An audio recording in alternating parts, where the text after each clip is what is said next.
Hey, Patrick here with Vetted. How y'all doing? Happy Wednesday.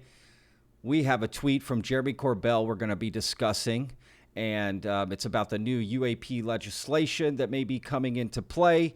And I thought we'd take a closer look because, as Jeremy Corbell is saying, it's a monumental week for that. So anyway, without further ado, let's jump into this tweet and take a look.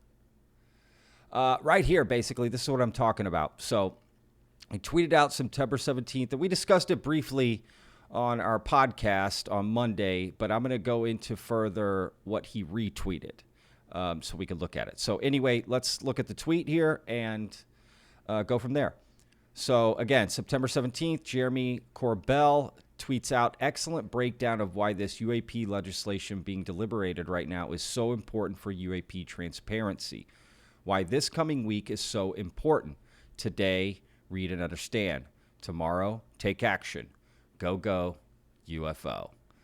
And if we click into this tweet, we see from Curious Explorer, it's the first tweet here. When Congress comes back into session in early September, it will be considering, a broad range of UAP legislation, which are in the Senate version of the 2024 combined NDAA and IAA. In the post below, I've pulled out each of the UAP-related provisions. So, bam, here we go.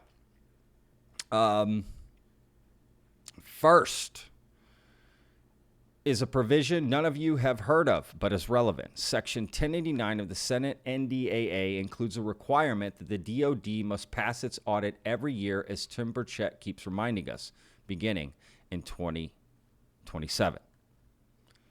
Second, in Section 1646, we have the Gillibrand Amendment prohibiting spending funds on UAP programs not disclosed to Congress. It also requires all government contractors to inform AARO and Congress of any UAP materials and info they have and permit inspection. That could be a little dicey, right? If they've been hiding it this long, I don't know why this amendment would all of a sudden make them go, oh, well, you know what? They passed an amendment, y'all. We gotta come out.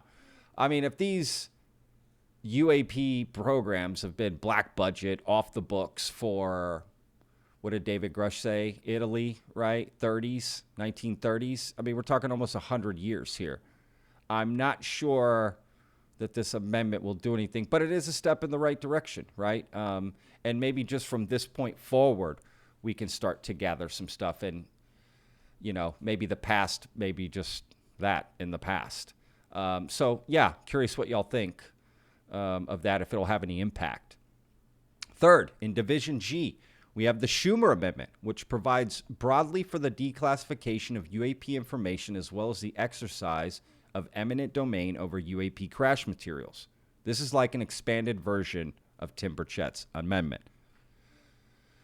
So basically, they're saying, right, they can come in and take any materials that maybe a private company may have or even a government entity may have, or both, right? Now, eminent domain would literally just be in our country. So if there was something by a private company in another country, I'm not sure what we could do there, right? I guess we would work with their government. I don't know. So I'm curious to hear what y'all think. And is that limiting? I think it's a great step in the right direction. Personally. Fourth, Title VI of the IAA, the Senate version is combined with the NDAA, would reform the IG process, including a greater ability to sue for retaliatory revocations of clearance and access, much of which seems to be motivated by Grush's experience. That's interesting, right? So they're basically trying to prevent people from, right, creating any sort of pushback on someone who's just trying to come out and say something, right? Anything retaliatory. I mean, that makes sense.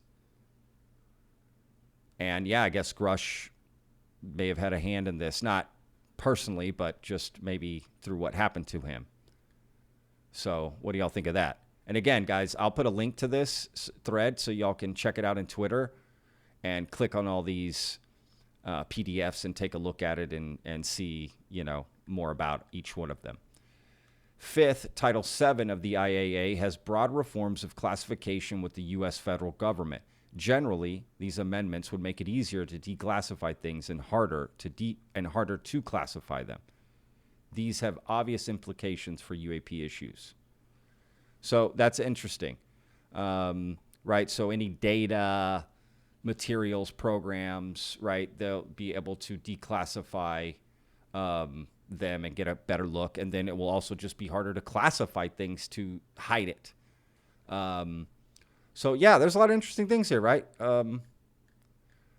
Sixth, Title IX of the IAA has provisions related to anomalous health incidents, think UAPs and Havana syndrome, including increased support for U.S. personnel experiencing these incidents and increased reporting to Congress. This is great. So basically people that are having, health effects from dealing with a UAP or a UFO or the bodies or a crash site or whatever it may be, right? So it's interesting that they're thinking of all these things, right? Like it's not just like one thing. They're sort of covering a lot of different bases of different things. So this is interesting. This one may seem innocuous, but this one I feel is very impactful, to be honest with you. Let me know what you guys think. Seventh, Title 11 of the IAA has a duplicate of Senator Gillibrand's amendment, probably will be taken out of the final bill, but also includes a liability shield for contractors that report their UAP materials to ERA, a.k.a. the amnesty provision. So maybe they should use this one instead. Basically what they're saying is if someone does come out and says, yeah, my private company is working on this or I'm contracted to work on this, they'll be given protection, amnesty, right, to come out and say something. I feel that's pretty important. I don't think anyone would come out if that wasn't available, right? I mean, David Grush is coming out because there's a whistleblower protection, right? That's why he decided to come out. Otherwise, he wouldn't have. And we probably would have never heard of him.